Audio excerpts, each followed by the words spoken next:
บายดีพี่น้อง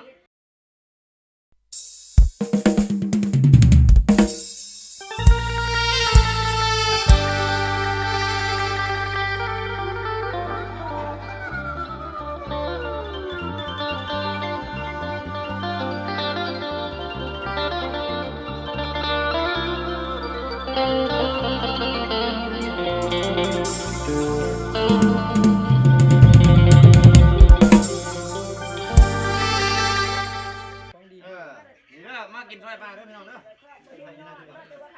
อยู่ไงอยู่นั่นเก่านี่ปลาเด้อพี่น้องเด้อเด้อปลาเด้อนี่พักนี่ซอยปลานี่ซอยปลา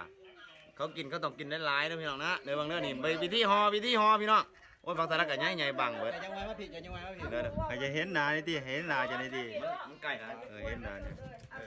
ประมาณนั้นก็เห็นมานั่นเห็นนี่ปลาเด้อพี่น้องเด้อปลาเพียตัวใหญ่บ้านนี่นครเนาะนี่บางเรื่องพี่น้องเด้อนี่การสิคุยเด้อพี่น้องเด้อคุยแก้วแก้วพี่น้องโอ้แก้วสมนี่คุยเด้อพี่น้องเด้อข้าวกับปลาพี่แกข้าวกับแหลกพี่ดึกมาเหมือนกันนะโอ้มันหลุยออกมาเลยแล้วเป็นอะไรเลยจะสมัครแหลกก็จะได้เลย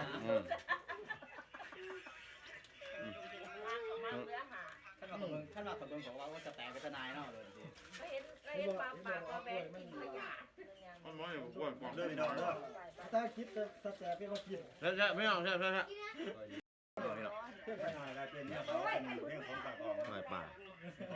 ปลาเพียบ้านเฮานี่แหละปลาเพียบ้านดอนนี้เด้อแซ่บได้พี่น้องแซ่บบ่ต้องใส่ผักอะไรพี่น้องนี่เอาจังซี่ก็ได้นี่สดนี่แสดงว่าทำคลิปนี่คนทำคลิปได้กินหลายกว่าหมูแล้วเนี่ยเพื่อกล่องแล้วบ่ได้กินเลยกินเหล้าก็ได้หลายครับพี่น้องนี่นี่พี่น้องเด้อเบิ่งอีเด้อพี่น้องเด้อเบิ่งอีเด้อนี่บ่ต้องใส่ผักพี่น้องนี่เอาจังซี่เลยนี่สบายดีจังซี่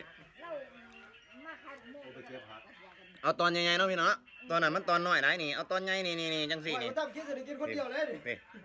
บิ่งเด้อพี่น้องเด้อนี่เอากันมาตรงนี้เนาะนี่แซ่บๆนี่แจ่วจมๆนี่พี่น้องนี่แจ่วเยอะหน่อยนี่จวดมาแวะกำลังรีวิวอยู่บนโอ้ยนี่โอ้ยต้องขอโทษด้วยพี่น้องเอาตั้งผิดทางพี่น้องแม่ครัวข้าว่าโยมไม่เบิดนี่บ้างมึงเล่าพี่น้องเนาะเอาไปยังเนาะอันผู้ทายคลิปนี่กินอิ่มแล้วทั้งหลังนี่นั่งปางแหงกันนี่เอาเอาไปทางนี้ก่อนเนาะนั่งเรียกซบอยู่เลยตรงเนี้ยตัวนี้เปลือกมันเด้อพี่น้องเนาะเปลือกด้วยเปลือกด้วยเนาะอู้หนังหน่อยเนาะต้องรับไม่ได้นะต้องพักกูกิน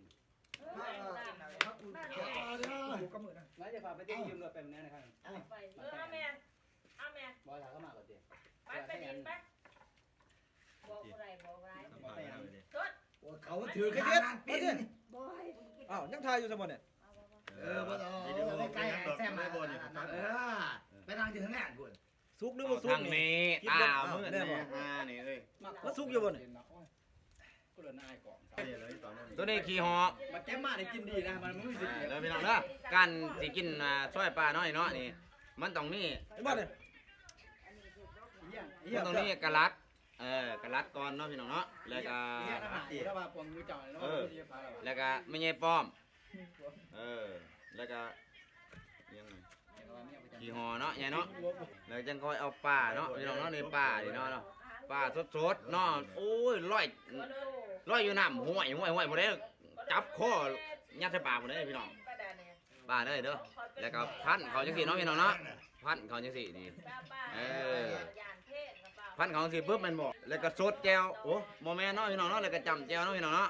นี่จำเลยเดี๋ยวจำว้ายแล้วก็ยัดใส่ปากเนาะพี่น้องย่างปาก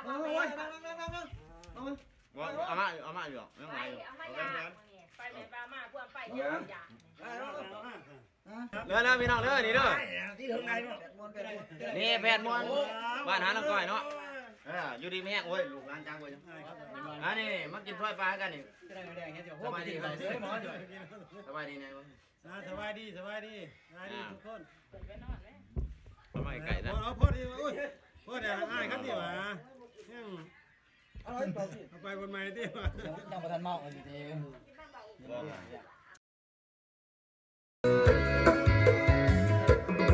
อยู่ห้องเจ้าสัญญาบ่กันโดยจนนั้นก็สำคัญยายเท่านั้นที่เดินทาง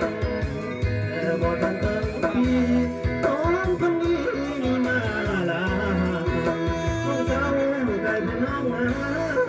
อ้างว้างเมื่อนางจากลาต้องเอาเฝ้าห้องรอทานว่าน้องหวนคือต้องคืนบ่เห็นเจ้ามาน้องข้างไหลมาลืมไว้ฮอดเป็นคอยทาสิบ้ากันลาห้องเศร้ายังคอยไปเด้อไปเด้อรังเกียจมือผ่าเพื่องา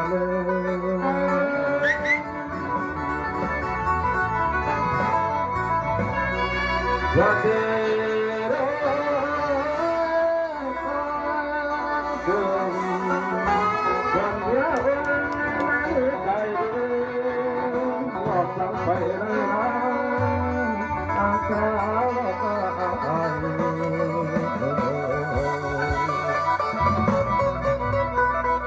อะไรยังจะมองแต่อยู่ในบ่ไปเดียวยังไม่อ่อนความอ่าน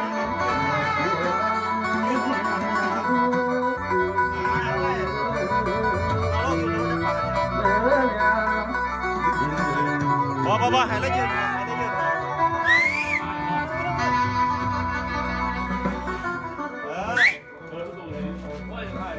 บ่ได้ยินนะ ต้องมาเลย10 ปากเป็นตัวหน่วยใหญ่เนี่ยกำหรือว่า8 กำเข้ามาไม่ได้หรอกกันมากเลยกัน ซอยป้าพี่น้องเอ้ยเบิดได้แล้ว เมื่อเฮิงกี่ปีเมื่อนอนน้ำเมียแต่สง เอากันไปกินหนาเนาะใจเดี๋ยวคลิปหน้าสิให้เห็นปลาตัวเป็นๆมาซอยขอบใจเงียบ